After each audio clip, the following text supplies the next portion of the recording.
পড়ে শোনাচ্ছি steamer city দিয়ে যায়। মাহমুদ আল জামান। পর্ব 4। ওই দৃশ্যের শেষ পর্যায়ে সে যখন বলল, আমাকে ভুলে যাবে না, আমার নাম অমল, মনে থাকবে তোমার। টুটুল বুঝল সে যেন কিছুতেই মিথ্যে বলছে না, এ যেন সত্যিকারের জীবন, এখানে কোনো অভিনয়ের ছলাকলা নেই। টুটুলের মনে হলো সত্যি সত্যি সে যদি হারিয়ে যায়, সত্যি কি শুধু দুঃখ পাবে, ভেবে কোনো কুল কিনারাই পেল না টুটুল। দেখতে দেখতে কখন যেন মঞ্চ অন্ধকার হয়ে গেল। আর টুটুল বিছানায় চোখ বন্ধ করে শুনতে পেল নাটকের শেষ পর্যায়ের সংলাপ। সুধা। ও কখন জাগবে? রাজকবিরাজ এখনই, যখন রাজা এসে ওকে দেখবে। সুধা। তখন তোমরা ওকে একটি কথা বলে দেবে। রাজকবিরাজ। কি বলবে? সুধা। বলো যে সুধা তোমাকে ভুলেনি। উচ্ছ্বসিত করতালির মধ্যে টুটুলের বিছানা ছেড়ে উঠতে ইচ্ছে হলো না।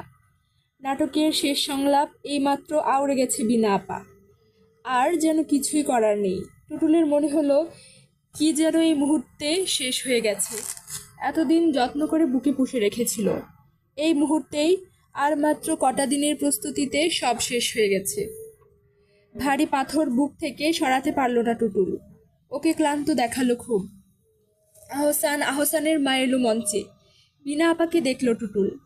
ঘেমে নিয়ে উঠেছে বিনা আপা, মেকআপ গলে গলে পড়ছে। ওকে খুব অচেনা লাগলো। সবাই উৎফুল্ল। টুটুলের চমৎকার অভিনয় সবাইকে মুগ্ধ করে দিয়েছে। সবাই ওকে ঘিরে ধরল। আহসান বলল, তুই দারুণ অভিনয় করেছিস। টুটুল মঞ্চ থেকে মা আর বুবুকে দেখল। মা মিটিমিটি হাসছে, বুবু দারুণ খুশি। বাড়ি ফিরে টুটুলের ভারী কান্না পেল, কি যেন শেষ হয়ে গেছে। খুঁজতে খুঁজতে দেখলো খেলার মাঠ আর দস্যিপনার মধ্যে হাতড়ে হাতড়ে কিছুই দেখতে পেল না, বরং এই আলো, রং বেরঙের সাজসজ্জা, বিনা আপা, আলো দিয়ে গাজী ভাই টুটুলের জীবনে নতুন মানে এনে দিয়েছে। ফুটবল মাঠে হাঁফিয়ে আরেক জীবনে যেন চলে আসা। বাড়ি ফিরে টুটুলের সত্যি কান্না পেল। রাতে কিছুতেই ঘুম হলো না তার। জানালা দিয়ে সে আকাশ দেখল, নীলাভ জ্যোৎস্নায় সব ভাসছে। রূপলি রং এখানে সারা গলিতে ছড়িয়ে পড়েছে। কে যেন রূপলি পোঁচ দিয়ে গেছে, দেওয়ালে ঘুণ ধরেছে। শুয়ে শুয়ে কিছুক্ষণ একদৃষ্টে দেওয়ালের দিকে তাকিয়ে দেখল। শেষ রাতে একটু জিমানো ভাব হয়েছিল টুটুলের। সারাটা রাত কিসের গোড় লেগে রইল ওর দুই চোখে। সে ছটফট করলো একটু পরপর। মঞ্চের আলো, সংলাপ, উচ্ছ্বসিত প্রশংসা, বিনা, আলতি, বালির চত্বর আর দর্শকদের বিস্মিত চোখ টুটুলকে ঘুরিয়ে ফিরিয়ে তাড়া করল। 5টা 10 মিনিটে ট্রেন চলে আসতেই টুটুলের ঝিমোনো ভাবখানা কেটে গেল। সারা রাত ঘুম না হওয়াতে তার একটুও কষ্ট হলো না। আকাশ কিছুটা ফর্সা হয়ে এলো। দূরের কৃষ্ণচূড়া গাছটা তখনও নড়ছে, হেলে যাচ্ছে অবিরাম। শিরশির শব্দে দুলে দুলে উঠছে টুটুলের মন। প্রসন্ন ভোরবেলার এই আলোয় তার মনটা চঞ্চল হয়ে উঠল আবার। ওর ইচ্ছে হলো সে আবার ছুটবে স্লিপার গুনে গুনে, বাড়ি থেকে এখনই বেরিয়ে যাবে। কালভার্টটা পেরোতেই ছোট্ট সেতু, সেটা নড়ে উঠবে, টুটুলের পায়ের ভারে হেলবে একটু একটু। তারপর গ্রাম, সেখানে বুনো জঙ্গল, পাখির ছানা ঝোপ, সকালবেলার প্রসন্ন আলো টুটুলকে ভরিয়ে দিয়ে যাবে। টুটুলের মনটা এইসব ভরিয়ে দিল নিমিষে। সে সেই 7 সকালে একা একা ঘুরে বেড়ালো। কালকের বিকেল, কালকের সন্ধ্যা টুটুলকে নিয়ে গেল ডাকঘর অভিনয়ের জলমল সোনালি স্মৃতির দরজায়। তার দেহ মনে এখনো তরতাজা হয়ে আছে কালকের স্মৃতি। 3। বহুদিন টুটুল এ দৃশ্য যেন দেখেনি। মা রুটি বেলছে, আর ঝাঁক উপচে পড়ছে কণ্ঠে। বুবুকে বকছে, বাবাকে দেখেছে টুটুল। বাবা বসে কাগজ পড়ছে, সব কিছুতেই কেমন যেন নির্বিকার। রোদ তেতে উঠেছিল একটু আগে, এখন আর রোদ নেই বারান্দায়, মাঝখানের উঠোনটুকুর মধ্যেও নেই। বাবা একটু পরে অফিসে যাবে। বাবা উঠে জামা কাপড় বদলে কোর পাড়ে যায়। ঝিরঝির জ্যৈষ্ঠের বৃষ্টি পড়ছে। বাবা বলে, আজ একটু ঠান্ডা ঠান্ডা, গরম পানি করে দাও। মা কোনো কথা বলে না, শুধু রুটি বেলতে থাকে আর নিজের মনের মনে গজর গজর করতে থাকে। বাবার জন্য দুঃখে কষ্টে বুক ফেটে যেতে থাকে টুটুলের। কিছুদিন পরেই টুটুলের স্কুল খুলে গেল। টুটুলের জীবনে কোনো রং নেই, কোনো আমেজ নেই। খেলার মাঠে চাপা আনন্দে উল্লাসে ডগমগে করে সবাই, কিন্তু টুটুল সে আনন্দে যোগ দিতে পারে না। সে পায়ে বল নিয়ে ছুটে যায় ঠিকই, কিন্তু তার মনের ভেতর কোনো প্রাণ নেই। পায়ে বল লুফে নেয় টুটুল, দু একজনকে নিপুণ ভঙ্গিতে কাবু করে রাখে যথারীতি। তবুও তার মনে হয় খেলার মধ্যে বুঝি মন নেই, আগের মতো সে খেলতে পারছে না, ক্ষিপ্র পায়ে বল ছুঁড়ে দিচ্ছে না। টুটুলের এক ঘোর লাগে এই স্কুলে যাওয়া, খেলার মাঠে হই হই, সন্ধ্যায় পড়ার বই খুলে বসে নিশ্চুপ হয়ে বসে থাকা, সকালে মর্নিং ওয়াক আর কালভার্ট পর্যন্ত ছুটে যাওয়া। টুটুলের দিনগুলো এরকম খাতেই বসে বয়ে যেতে থাকে। বিনা আপাকে মাঝে মধ্যে মনে পড়ে, কখনো ছুটে যায় বিনা আপাদের বাড়িতে। বিনা আপা উচ্ছ্বসিত হয়ে ওঠে ডগমগ আবেগে। সে আবেগ তাকে ছুঁয়ে যায়, আর টুটুল অবাক হয়ে দেখে 3 মাসের ব্যবধানে বিনা আপা শুকিয়ে গেছে, কণ্ঠের হাড় বেরিয়ে যাচ্ছে, দেহের লাবণ্য আর রঙে পোড় ধরেছে। টুটুল বোঝে না, শুধু বিস্ময়ে তাকিয়ে থাকে। ডাকঘর অভিনয়ের দিনগুলোর স্মৃতি টুটুলকে নাড়া দিয়ে যায়।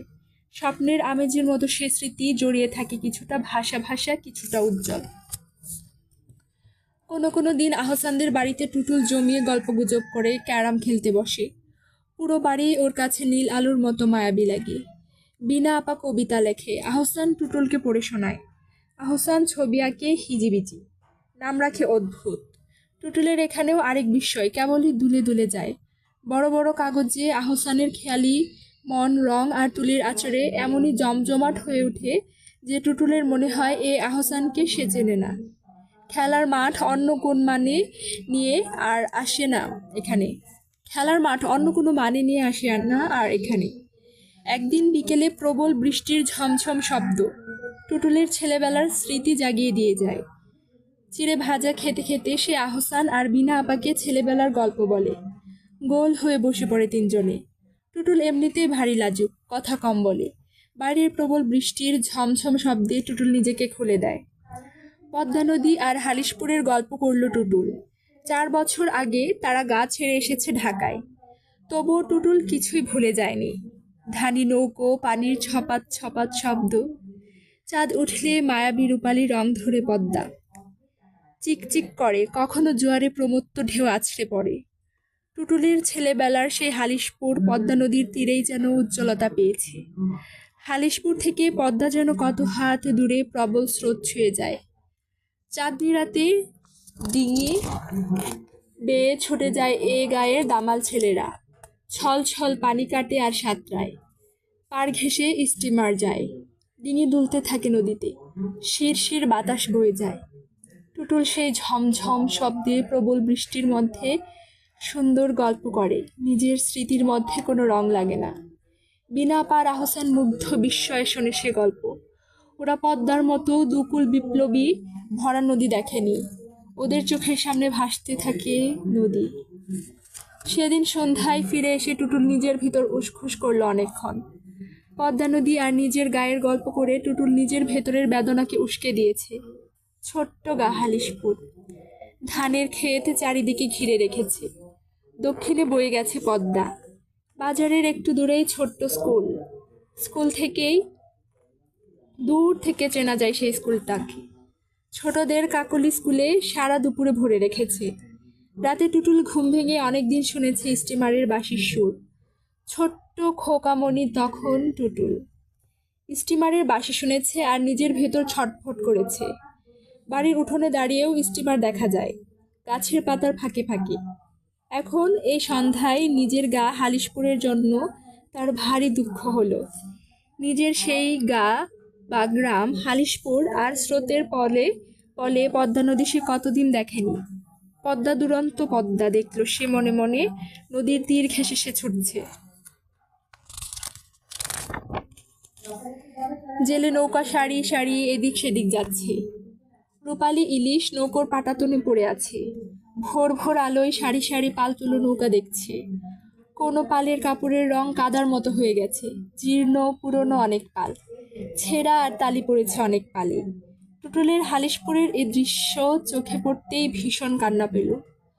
অস্পষ্ট বেদনায় ছায়া নেমে এলো ওর চোখে মুখে। আবছা একটা স্মৃতি, ধানের ক্ষেত আর পদ্মা যেন টুটুলকে আরো বেদনায় ডুবিয়ে দিল।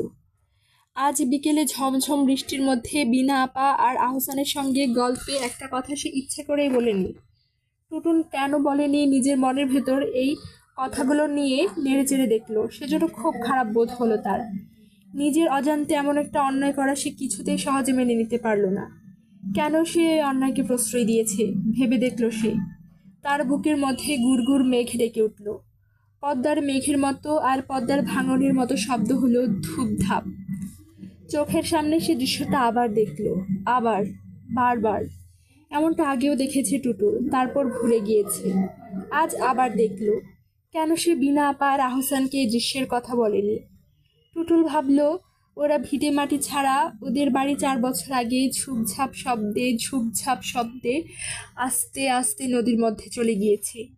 বিনা আপাকে মিথ্যে বলা গায়ের বাড়ির সে দৃশ্য লুকোনোর জন্য খুবই বেদনা বোধ করল টুটুল। অন্ধকারে শুয়ে শুয়ে টুটুল সেই ছেলেবেলার দৃশ্যগুলো চোখের সামনে আবার দেখতে পেল। স্টিমার সিটি দিয়ে আর ভাঙছে ঝুপঝাপ মাহমুদ আল জামান, যেন বুকের পাঁজর ভেঙে যাচ্ছে টুটুলের। ওই দৃশ্যের শেষ পর্যায়ে সে তখনও তাকায়নি। আমাকে ভুলে যাবে না, আমার নাম অমল, তবুও যেন সব মনে থাকবে তোমার। একটু একটু করে পার ভাঙছে। সে যেন কিছুতেই মিথ্যে বলছে না। এতটুকুন যেন সত্যিকারের জীবন, এখানে কোনো অভিনয়ের ছলাকলা নেই। করেনি সে। টুটুলের মনে হলো নদী দেখে সে যদি হারিয়ে যায়, কাছে উঠেছে, সত্যি কি শুধু দুঃখ পাবে? পদ্মায় সাঁতার দিচ্ছে, কিনারাই পেল না টুটুল। বাজারে মাছের কখন যেন মঞ্চ অন্ধকার হয়ে গেল। মা কত বকেছে, বিছানায় চোখ বন্ধ করে শুয়ে রাখতে পারেনি। শুনতে পেল নাটকের শেষ পর্যায়ে দূরের স্টিমার ঘাটে সুধা। ও কখন যাবে সম্পূর্ণ একা, কখনো কখনো পাশের বাড়ির আকাশ। যখন রাজা এসে হাফ প্যান্ট দেখবে সুধা, স্টিমার ঘাটের সবই তখন তোমরা ওকে একটি কথা বলে আবার দেবে। ছুটেছে, রাজকবিরাজগুলি খেলেছে টুটুল, বলবে খেলতে খেলতে আকাশকে নিয়ে আবার ছুটে সুধা গেছে তোমাকে পদ্মায়। ভুলেনি। মা এতটুকু ধরে রাখতে করতালির মধ্যে টুটুলের বিছানা ছেড়ে উঠতে ইচ্ছে হলো না। টুটুলের আজ নাটকের স্পষ্ট শেষ মনে পড়ে সংলাপ এই সেদিন কলা বাগানে গিয়ে ডুকরেকে দিয়ে উঠেছিল। আর যেন কিছুই করার এই যে নেই। কত বড় বিপর্যয় টুটুলের বুঝতে বেশ সময় লেগেছে। শেষ হয়ে গেছে। ওর মন তখনও উধাও হয়ে যাচ্ছে বুনো চোখে আর পদ্মায়। এই মুহূর্তে পদ্মা ভাঙছে। আর মাত্র কটা দিনের এত প্রস্তুতিতে তাড়াতাড়ি সব শেষ হয়ে গেছে। বয়ে যাওয়া পদ্মা ভারী বাড়িকে গ্রাস থেকে করবে সরাতে পারলো না করেও ভাবতে পারেনি। ওকে ক্লান্ত দেখালো। মা কলা বাগানে চিকন সুতোর আহসানের মায়ের রেখেছে সেদিন। বিনা আপাকে দেখলো থেকে মার চোখে মুখে থেমে নিয়ে উঠেছে বিনা আপা। গভীর রূপ মেকআপ গলে গলে যেন পড়ছে। আজও ওকে বেশি খুব অচেনা লাগছে। সবাই উৎফুল্ল। সেই চিকন সুতো দুদিন পরে সবাইকে মুগ্ধ করে দিয়েছে। ঝুপঝাপ সবাই ওকে ঘিরে ধরলো। আস্তে আস্তে আহসান বলল, মায়ের কান্নাটুকুকে বেশি ভয় পাইয়ে দিয়েছিল মঞ্চ একদিন। থেকে মা আর বুবুকে দেখলো বিলাপ করতে দেখেনি সে কোনোদিন। হাসছে। মা বিলাপ করেছে আর অজানা বাড়ি ফিরে আশঙ্কায় টুটুলের ভারী কান্না গালি পেল। দিয়েছে। কি যেন শেষ হয়ে গেছে। আমরা ভিখারি হয়ে গেলাম খুঁজতে দেখলো মা খেলার মাঠ আর দোষীজনের মধ্যে সেদিন হাতে তখন কিছুই থেকে দেখতে অজানা পেল না। আশঙ্কায় বুক বরং এই আলো রং বেরঙের শহর। সাজসজ্জা বিনা আপা দুদিন পর আলো দিয়ে গাজী ভাই বাবার জীবনে নতুন মানে এনে একদিন দিয়েছে। দুপুরে টুটুল দেখলো নদীর মাঠে হাঁপিয়ে আরেক জীবনে যেন চলে স্রোত আছড়ে পড়ছে। তাদের বাড়ি ফিরে টুটুলের দিয়ে সত্যি কান্না পেল। চিকন সুতোর মতো রাতে ফাটল কিছুতেই দেখলো সে। ঘুম হলো না তার। জানালা দিয়ে টুটুলের সে তখন আকাশ আর দেখল। খেলায় মন নেই। জ্যোৎস্নায় সব পদ্মা ভাসছে। নদী দেখার মধ্যে রূপলি রং এখানে সারা গলিতে ছড়িয়ে পড়েছে। টুটুল শুনলো কে যেন রূপলি পৌঁছে দিয়ে গেছে। মা জেগে দেওয়ালে ঘুম ঘুম ধরেছে। সে রাতে আর ঘুম হয়নি টুটুলের। শুয়ে শুয়ে কিছুক্ষণ এই পার একদৃষ্টে ভাঙা দেওয়ালের টুটুল দিকে বাজারের তাকিয়ে কাছেই দেখেছে। শেষ রাতে কিন্তু এই নদীর স্রোত তাদের বাড়িটা কি হয়েছিল এ কথা ভাবতেই পারেনি। সারাটা রাত কিসের স্টিমার ঘাট টুটুল লেগে সরে যেতে দেখেছে। রইল ওর নদীর পার ভাঙছে আর ঘাট সরে করলো যাচ্ছে। একটু পর পর। একদিন টুটুল দেখলো ঢাকা থেকে বাবা এসেছে। শোষিত বাবা প্রশংসা বাড়িতে এলে যে বিনা আনন্দ আলো শিহরণ দিয়ে বয়ে বালির যেত সারা চত্বর বাড়িতে, আর দর্শকদের আনন্দ বিস্মিত নিয়ে চোখ সবাই টুটুলকে ঘুরিয়ে ফিরিয়ে তাড়া করলো। সবাই কথা বলছে 5-10 মিনিটের ট্রেন চলে আসতেই টুটুলের কাঁদছে ভাবনা থেকে গেল। বাবা সারা চেহারা রাত ঘুম ক্লান্ত না হওয়াতে হওয়াতে তার একটু কষ্ট জীবনের হলো না। শেষ আশ্রয় আকাশ নিজেদের কিছুটা ভিটে মাটি ফর্সা হয়ে হারাবার এলো। আশঙ্কায় দূরের কৃষ্ণচূড়া গাছটা ততদিন নড়ছে। হেলে যাচ্ছে চোখের জ্যোতি কমে গেছে। শিরশির শব্দে দুলে দুলে সারা উঠছে বাড়িটা টুটুলের মন। অনিশ্চয়তায় দুলছে। প্রসন্ন ভোরবেলার টুটুলের এই আজ মনে আলোয় হলো তার তখন মনটা বাড়িটা চঞ্চল যেন হয়ে উঠলো আবার। আর কোনো মতেই ওর চলছে ইচ্ছে না। হলো সে সকলের আবার শ্বাস ফিরবে বন্ধ স্লিপার হয়ে গুনে আছে। বাড়ি বাবা থেকে 3 দিন এখনই থেকে বেরিয়ে চলে গিয়েছিলেন ঢাকায়। কালভারটা পেরোতেই দিন ছোট্ট 4 পরে সেতু, আবার সেটা এসেছিলেন। নড়ে উঠবে। কদিনে ফাটল টুটুলের আরো পায়ের বেড়েছে। ভারে হেলবে। ঝুপ ঝুপ শব্দ জীবনকে তারপর তখন বিষিয়ে দিয়েছে। সেখানে বুনো জঙ্গল, তখন শুধু পাখির উঠোনের ছানা একটা ঝোপ, চত্বর নদীর সকালবেলার ভিতর যেতে প্রসন্ন বাকি। আলো সমস্ত টুটুলকে চত্বর ভরিয়ে দিয়ে জুড়ে যাবে। মুমূর্ষ টুটুলের মনটা শূন্য এসব দৃষ্টি ভরিয়ে বিরাজ দিল করছে। নিমিষে।